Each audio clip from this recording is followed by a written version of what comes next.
Welcome to the Connecting with DZ video series. Our first topic is deep thinking and finding connections. As professionals get trapped in operating in the day-to-day grind, how can we rise above this level of work and go deeper? Today we will discuss with DZ his strategy for how he spends his time and how he goes deeper and finds connections with others. So DZ, one of the things we've talked about is thinking fast and slow. Can you describe that for us? Yeah, I picked that up from reading Kahneman's book. And normally when you address an issue, you think fast. It's almost all emotional. And you probably don't do a deep dive into sort of what's the underpinnings are. Thinking slow, you shift into a different gear and you go through different scenarios on the topic. So I do it frequently. As you folks know, I drive logging trucks, and so I have a couple hours to think about that. And so I take an issue, and then I think fast, and then I think slow. And then when I get to the destination, I get out my phone and make a note of what I thought of, if it's anything worthwhile. I think one of the other skills that we've often noticed is that you then take those ideas and connect them to people. How does that play into that process? So about 4 or 5 years ago, on January 1st, we had a blizzard here in central Wisconsin, and I decided I was going to think through my legacy for myself. And so I decided I'd lived a very kind of helter-skelter, wide and diversified life, and so I had a lot of experiences, ideas that I'd come across. I'd also had a pretty good network of people over the many years. So I decided to systematically, as best I could, connect ideas with ideas that other people just wouldn't have had the opportunity to experience, and then connect people with people that mine was sort of unique maybe, and then connect the ideas with the people to make something good happen. So that was sort of the thought pattern. So one of those times was the creation of UHC, connecting people and ideas. Can you tell us how that came about? Sure. Yeah, that was way before I thought systematically about it, but there was a number of hospital administrators were having difficulties dealing with the state purchasing organizations with their drug purchasing. And they decided they needed to set up an independent group purchasing for academic medical centers. And this occurred just after I had completed my ASHP presidency, so I had connections pretty much all over the country with a lot of the academic medical centers. So they asked me if I would help them kind of organize the first round. I think it was 12, the second round was 25, but had met them all personally prior to that through my association connections. DZ, what was your initial vision for what UHC could be, and what did you see it ultimately become? Yeah. Well, originally it was strictly to be a group purchasing organization that could get free from the state purchasing association or organizations at the time, because most of them were not focused on high-tech drugs, injectables. Most of them were for mental health hospitals and that sort of thing.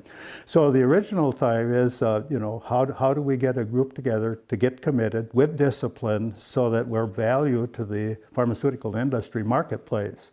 And so we had to work through a way of getting 2012 initially fully committed. So they had to get their P&T committees organized to get approval so that we could have, get into a really solid, reliable group in terms of if we committed to X amount, we would deliver. And we did, for the first year. So then, fast forward 20 years, what did it eventually become in your eyes? Yeah, no, that came about a few years later when we had a strategic planning meeting. We got an outside facilitator. The people that were sort of responsible for the purchasing thing sat in on that, and then we developed a longer range plan with sort of 5 arms, which eventually became much bigger than we'd ever envisioned at the time, both because the UHC expanded in terms of its membership, but also the number of ideas and activities when you get all of the people that are working in that environment focusing on an issue becomes a very influential, constructive tool. So it became much, much bigger than any of us thought about originally. I'm sure there were some really important people at the beginning of that. Like, what skills did they bring, or who were some of the most important people that helped start that? So one of the most critical people was an outside consultant that we brought in, the UHC brought in. Yeah. We didn't, not the pharmacy. They hired a consultant, and we spent a number of hours sitting down figuring who and how this was all going to be done, and then sort of when do we pull the trigger and to making it happen.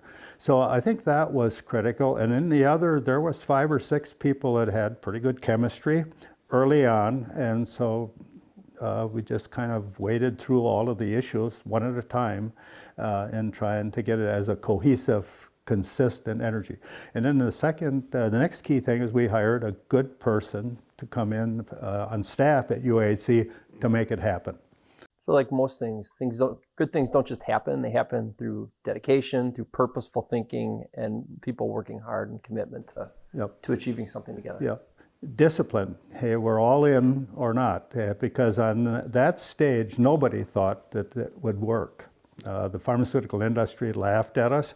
We had a meeting in Chicago, and they thought, hey, you guys, dreamers, that's not going to happen. But after the first year, and we got a commitment and 100% delivery, the second meeting that we had in Chicago, completely different. You guys are serious, you're probably going to make it happen. So just in 1 year, I think from pure skepticism to this might be the way it's going to evolve. Time with leaders like DZ shouldn't just be informational and inspirational. It should also bring joy. So DZ, one last question for you. What is an RDI, and how many do you keep in versus share with others? So RDIs, I tell people that associate with me, because I'm sort of accused of having too many ideas. So I suggest that people, they got to sort my ideas into 3 categories. First is NDI, that's a new and different idea. The second one is an IWFC, that's an idea worth further consideration. And then there's a third category that my granddaughters say I got a ton of, and that's the RDI, really dumb ideas.